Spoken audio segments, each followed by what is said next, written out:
So guys, if you are wondering why fighting insecurity in Nigeria will be very, very difficult, it's just because the government is aware of what is happening.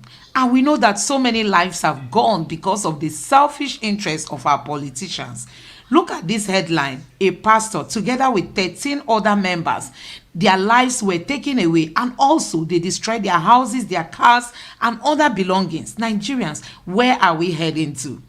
The government is aware of all this. I want you to take a look at this clip. Just listen to this clip for you to know that the APC government and this government of Tinubu, they are not ready to save Nigeria from the hands of its enemies. We have a lot of enemies, both those within and those coming from outside the country, that want to take over the land of Nigerians, and they want to do it by force. Just listen to this. Right, still in Bogos, where those people, Bokos, were in Jos, where those people came to attack those poor people. If you remember the video again, where they were pulling a child from behind his dead mother and his dead folks, you understand? So this is where it happened. Now, let me tell you what's funny. Bring the camera down. This is tin. This is tin. These are minerals. Look at it on the ground. These are minerals. So it is pretty obvious. See them, come. It is pretty obvious that these people are being killed because of the richness of their land. Can you imagine? They had to burn down the place. Come. So guys, it's going to shock you. So guys, it will shock you to know that even the security agents, they've got to know the whereabouts of the people that come into the Nigerian territory to mine our natural resources. And that is what is paving way for this insecurity. You can imagine people coming into people's land, driving them away because they want to take possession of the land. And at the end of the day, they will destroy the people's lives.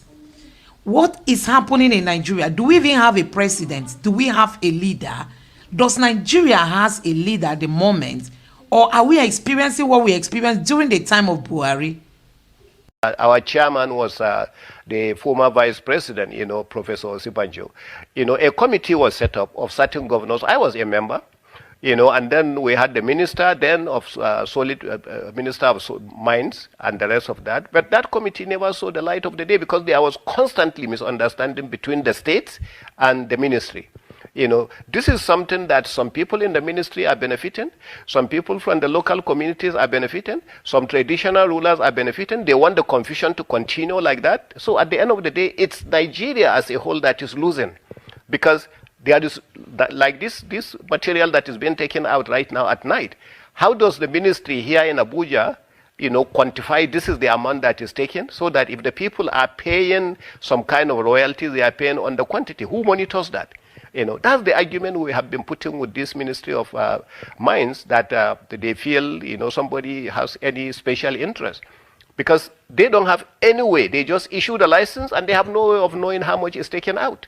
They cannot monitor it. And so this is the fundamental problem we are facing. Your Excellency, from what you've told us, grassroots participation is very difficult, since those who should monitor, those who should be in the vanguard of monitoring, actually benefiting. Now, the community is also accusing the army and other security personnel of providing cover for these illegal miners. What do you have to say about this? No, in fact, I told you in my last statement that some of these people, some of these big foreign companies are able to get their security, cover from Abuja here.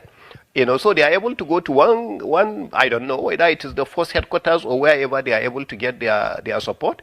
So they come in with their support right into the mines. So sometimes there is a clash between the security at the local government and then the security some of these people are. At the state level, we never give some of these people support. There is no way at the state level we are going to give policemen or soldiers or so to an illegal mining company. We cannot do that. But somehow, somewhere along the way, they are able to come in with their own security. They refuse to stop, and we don't want any violence. Since we take the matter to court, we have also our lawyers do everything. Reflecting on the activities of regulatory agencies who should exercise control over the company's operations, the community say they suspect foul play. They also accused the traditional rulers of colluding with the miners. So what we technically wanted them to do is to vacate that place. These are foreigners who come to our land without consent, without a proper license. They are being guided by soldiers, guided by DSS. With all the insecurity happening in this country, they're absolutely doing an illegal job there, as far as I'm concerned. Because if it is legal, that would be a situation where you have a legal license, you have a legal consent from the community. You don't have legal license, you don't have legal consent. Even if you purported to have a consent, that consent was defective. The rules for getting any consent, any license, you must have the consent of the community. You have interviewed the community. Do they have the consent? They resorted to even adopting this Baba, taking him and force him and backdate, a lease agreement, and force him to sign. So they were discussing, and the Osajiri asked him to sign another paper. And Baba cannot read. He don't know what that paper means. So Baba said, no, he cannot sign. What this paper for? So according to Osajiri, I explained to him, but he said no. Then Osajiri insisted that he is the king, and whatever he said, that's what works. So how can he say he cannot sign? So he want to disobey the king in the palace. He now say, okay, if he will sign, let them call his lawyer. But his lawyer was not close, and his lawyer said he should not sign. But because of the pressure, they were pressuring him to sign. And he don't know it was consent letter that they are forcing him to sign. He says it's nothing. With activities still ongoing despite a subsisting court order, the community is apprehensive. Events might snowball into a violent crisis. According to security experts, several violent conflicts in many parts of the country, especially in the northeast. So guys, it might shock you to equally know that since after the massacre that took place in Plateau State, these bad guys have been all over the places in Nigeria. They've been in Bauchi, they've been in Niger State, they've been in Nasarawa, they've been in Yobe State, they've been in Southern Kaduna, they've been all over the places. I mean, destroying people's lives, sending people to early eternity and all that. And nobody, it's as if we don't even have a president. Nobody is talking. Nobody is coming to the rescue of these people. Nobody is marshalling out strong instructions to the military. Nobody is talking. Nigerians, oh my God, we are in a total mess. Just watch this video for yourself. And don't forget that even the vice president of Nigeria has been mentioned to have links with these bad guys in the bush. So where do we even start from when it comes to coming out of this mess that we are into? The APC is not ready to save Nigerians. Come. See, start from here. You have to burn down the place. See these houses? Everything burnt down. We came into this village. There's literally nobody in the village. Like literally nobody. They had to run away from their own land, from the place where they were born, where their grandparents lived. Do you understand? Can you imagine minerals on the ground? See, minerals on the ground. Minerals on the ground. I mean, this land is rich. Why are they doing this? I don't know. It is obvious, but we act as if I don't know for political reasons. But please, Nigerian government, please. Now, I'll take you to where the children are. The children that are being affected. Those people that they killed, their children. I will take you to the IDP camp where they are. If you see them, then let's not even talk about the ones that are in the hospital without hand and legs. Because of insecurity in Nigeria or because of greed. What we all can enjoy in Nigeria, we have a lot of minerals in Nigeria that we all can enjoy. We are not supposed to be poor in this country. Dubai get only oil, sell Dubai day. We are rich anyhow. Look at this land, plain land. Turn this camera. Look at the land, raise it up. Look at this land, plain land, see, plain, beautiful land with raw minerals on the ground. But yet, Nigerians, we are still suffering. We are still poor because of the greed of the people that are supposed to protect us and take care of us. Because of the government. So, basically, somebody was trapped in this car. Somebody was trapped in this car and was burnt. Now, this thing, where that guy did? What's it with this? Which bone? Human being bone. What I'm holding now, according to this guy that was here, have you put your face? I know if you show your face, now might just show your body. So according to this guy, see now waiting. Bones, human being bone. So this is the car. The person was, and as you can see, this is somebody. This is a human being bone. These are bones of somebody.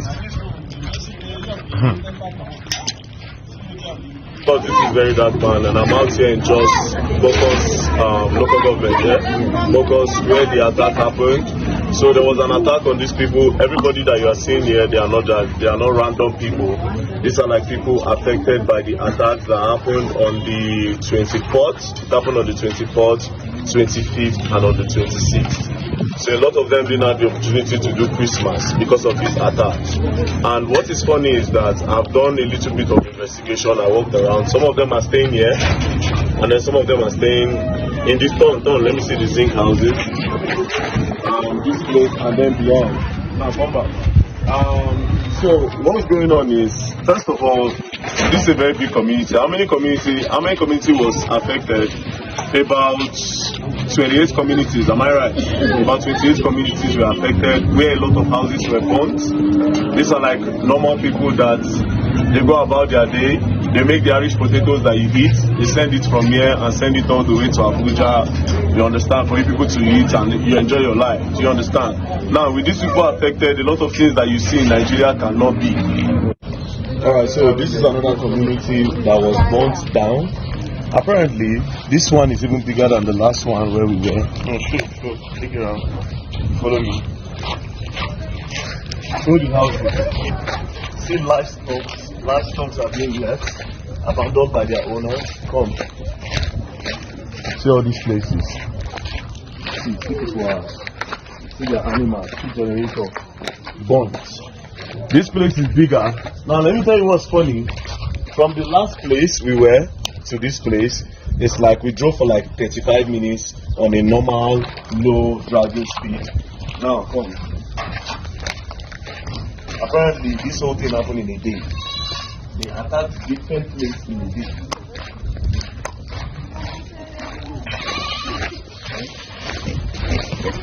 Yeah, let's stop. Tell people to care for them. Come. Why is they rush this thing? I need to rush. So you won't make a head back from one side.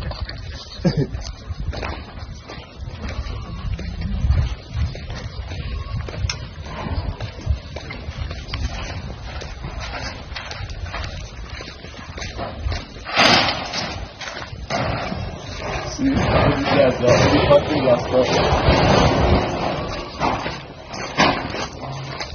See.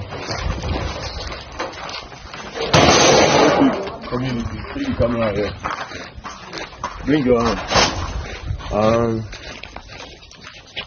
Good, wait, come. You give me that camera now.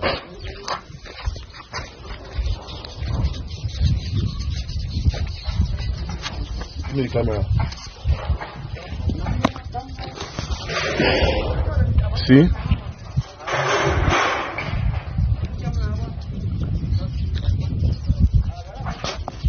Abandoned. Everything. Abandoned. One day attack. They started this attack on the 24th, 25th, and 26th. The first day, they attacked multiple places. Like I said, the former distance to this place is over 35 minutes, and they attacked them one day. Meaning, the people that were involved in this attack were up to like maybe 500. They attacked the whole community. So guys, you have seen what is happening in Nigeria. Honestly, my heart goes out to all these people who have lost one or two persons in these attacks. Honestly, this is a very difficult time for them. We look forward to a new Nigeria. So guys, we must say a very big thank you to the Very Dark Man for this journalistic venture that he embarked on. He has really done a good job that we all know that many mainstream media have not even taken any step to unravel what actually happened, you know, during that Christmas attack. But you know, this guy has taken it upon himself